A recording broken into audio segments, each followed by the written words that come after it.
Bonjour à tous et ravi de vous retrouver pour cette nouvelle vidéo du b.a.-ba de la culture générale. Comme chaque semaine, 3 nouveaux thèmes sont abordés. Je vous rappelle que toutes les questions sont issues d'un livre que j'ai récemment publié, intitulé Premier de classe, édité aux éditions et des livres. Vous pouvez bien sûr vous procurer ce livre, il est disponible sur les sites de la FNAC, Cultura, Décitre ou Amazon. Les vidéos détaillent les questions du livre. Bien sûr, n'hésitez pas à vous abonner à la chaîne, à liker les vidéos, à activer la cloche pour recevoir les notifications et à partager ces vidéos avec vos amis. Allez, c'est parti pour de nouvelles questions. Questions diverses. Combien y a-t-il d'étoiles sur le drapeau américain? Vous avez 5 secondes de réflexion.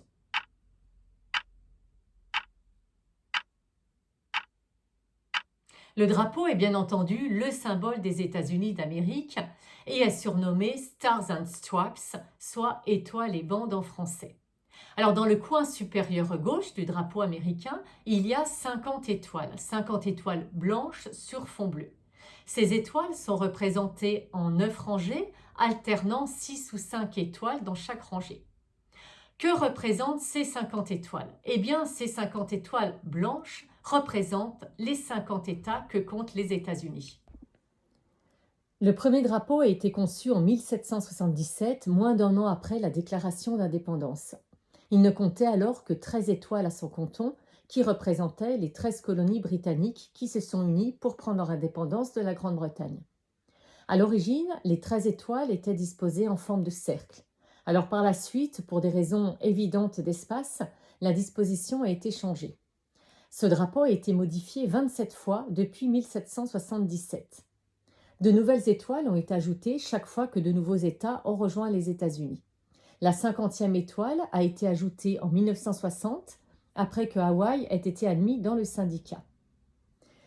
Le drapeau compte aussi 13 bandes horizontales, rouges et blanches, d'égale largeur, disposées alternativement. Alors 7 rouges et 6 blanches. Elles représentent les 13 États fondateurs des États-Unis d'Amérique. New York, New Jersey, le Connecticut et beaucoup d'autres. 7 sont rouges et 6 sont blanches. Alors concernant le choix des couleurs, le blanc représenterait la pureté et l'innocence du peuple américain. Le rouge, la couleur qui reflète le courage et la valeur. Quant au bleu, il représenterait le symbole de la justice et de la persévérance. Ce drapeau est celui de la République fédérale, cependant chaque État fédéral possède également son propre drapeau. Question de géographie. Quelle est la plus haute montagne d'Afrique? Je vous laisse 5 secondes de réflexion.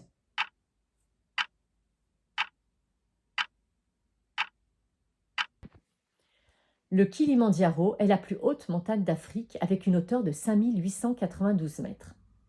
Cet ancien volcan, vieux de 750 000 ans, sert de frontière naturelle entre le Kenya et la Tanzanie. Mais son sommet se trouve sur le territoire tanzanien. Alors en Swahili, le dialecte tanzanien, cette montagne s'appelle le Kilimanjaro, ce qui signifie la montagne de la splendeur. Elle offre en effet des paysages absolument grandioses. Le mont Kilimandjaro se dresse sans aucun autre sommet satellite qui l'entoure. Il est donc, en plus d'être la plus haute montagne, la plus grande montagne indépendante du monde, avec ses 3 sommets en forme de dôme. On les appelle Kibo, le pic constitue le point culminant de l'Afrique, Mawanzi et Shira. Ils ont tous été créés à partir de l'activité volcanique sur cette montagne il y a des milliers d'années. Alors la dernière activité volcanique remonte à plus de 200 ans, lorsque la lave s'est déversée du plus haut sommet Kibo. Aujourd'hui, classé au patrimoine mondial de l'UNESCO, son parc naturel abrite une faune et une flore remarquables et attire chaque année plus de 30 000 randonneurs. Ce massif est une réserve de nature sauvage qui regroupe plusieurs biotopes. Des plaines où nichent de nombreux oiseaux exotiques, une forêt tropicale riche en primates et une végétation luxuriante. Alors vous l'aurez compris, cette destination est donc l'un des derniers paradis sauvages que l'on vient découvrir sur ce site. Le Kilimandjaro est également connu pour sa calotte glaciaire. On y trouve des neiges éternelles et un glacier. Alors malheureusement, les scientifiques estiment que cette calotte glaciaire aura totalement disparu d'ici 2030 à 2050. Et cela à cause de la baisse des précipitations neigeuses dues au réchauffement climatique et aussi à cause de la déforestation. Pourtant, un parc a été créé en 1973, mais malgré cela, la ceinture forestière continue à se resserrer. Le Kilimandjaro est aussi l'un des 7 sommets estimés les plus hautes montagnes de chacun des 7 continents du monde. La première ascension de ce sommet a été réalisée en 1889 et l'ascension la plus rapide enregistrée a été celle d'un Suisse, Karl Egloff, avec 6h42 minutes en 2014. Alors, record absolument incroyable puisqu'il faut prévoir pour un grimpeur régulier un temps compris entre 5 jours et 7 jours pour faire l'ascension. Question de science. Par quel canal le sang entre-t-il dans le cœur? 5 secondes de réflexion.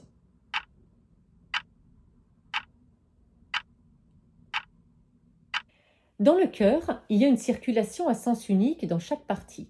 Le sang arrive par les veines, dont la paroi est mince, dans l'oreillette, puis dans les ventricules, et ressort par les artères, gros vaisseaux à paroi épaisse.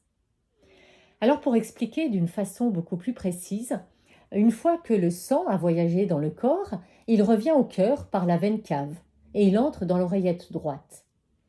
Le sang apporté par la veine cave est d'une couleur bleutée parce qu'il est faible en oxygène.